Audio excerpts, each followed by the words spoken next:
La dernière partie de notre paracha de Pinchas que nous lisons ce Shabbat est consacrée aux sacrifices liés au temps. Les sacrifices biquotidiens, les holocaustes du matin et de l'après-midi, les sacrifices qu'on offrait le Shabbat, le Rosh Chodesh, la Néoménie, les 3 fêtes de pèlerinage, Rosh Hashanah, Yom Kippour. Juste avant ce long paragraphe, ce long passage plutôt, eh bien, il est question du fait que Dieu annonce à Moïse sa mort prochaine, que Moïse implore Dieu de désigner un successeur qui sera capable de guider et de protéger le peuple d'Israël. Et Dieu répond en choisissant Yoshua comme successeur de Moïse. Et le Midrash Sifri, cité partiellement par Rashi, se pose la question du lien entre ces deux parties. Et il répond en nous disant que c'était une manière de dire, pour Dieu, pour le Saint béni soit-il, de dire à Moshe, Moshe, au lieu de me recommander de bien m'occuper de mes enfants, les enfants d'Israël, demande à mes enfants, de bien vouloir me traiter avec considération, ne pas me mépriser et ne pas me remplacer par des dieux étrangers. Et alors, on est très étonné, parce que la législation sacrificielle, bien entendu, de façon évidente, est l'expression du culte divin. Mais où voyons-nous dans ces versets une condamnation sans appel de l'idolâtrie, du fait de remplacer Dieu par des idoles? Qu'est-ce qui fait apparaître cela dans la législation des sacrifices? Je voudrais proposer une réponse à cette question, et elle m'est inspirée par un commentaire du Minchatani, Rabbi Yaakov Ettlinger d'Altona au XIXe siècle, près de Hambourg, qui commente un passage du Talmud en Betsa, page 25b, où le Talmud nous dit que la raison pour laquelle Israël a été choisi pour recevoir la Torah, Mipnei shehen azin, parce qu'ils sont forts.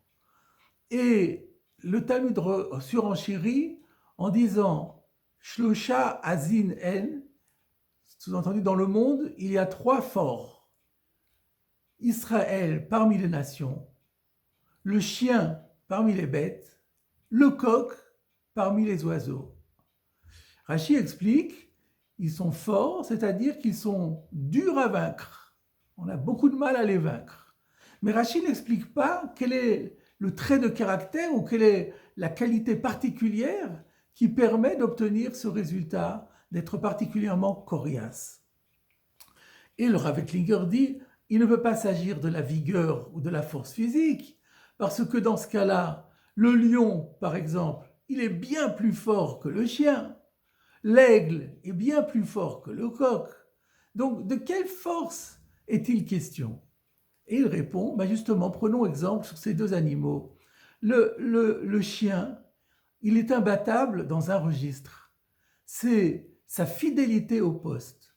Si le chien a été chargé de garder la maison ou de protéger son maître, aucun artifice, aucun subterfuge ne parviendra à le distraire de sa mission.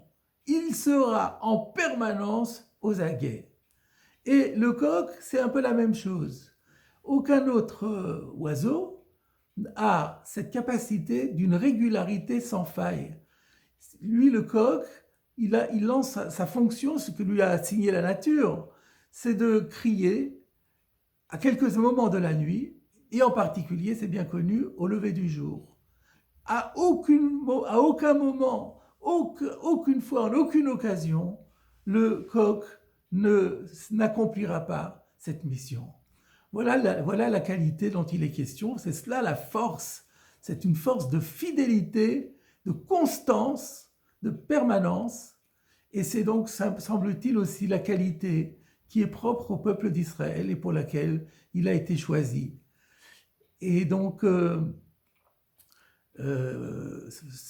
nous avons peut-être ici l'explication, la réponse à notre question, qui était, mais pourquoi, en quoi la législation des sacrifices liés au temps font-ils référence ici à un risque d'idolâtrie ou plutôt une négation, une condamnation sans appel de l'idolâtrie? Eh bien, il me semble qu'il tient en un seul mot qui est répété, qui est cité 2 fois dans le paragraphe qui traite du sacrifice bicotidien, de l'holocauste du matin et de celui de l'après-midi. Il est dit le mot tamid, olat tamid, un holocauste perpétuel, un holocauste permanent. C'est l'idée de la permanence. Pour que Israël soit fidèle à Dieu, il ne faut pas que ce soit par des manifestations de fidélité intermittente. Il s'agit de prouver à Dieu une fidélité absolument sans faille, une fidélité de tous les instants. Ce korban tamid, ce sacrifice perpétuel qui était offert matin et après-midi, qui était toute la journée en fait. Après la shrita, on abattait l'animal très tôt le matin ou dans l'après-midi, et ensuite il brûlait toute la journée et toute la nuit. Il n'y avait pas un seul instant d'interruption dans ce service divin.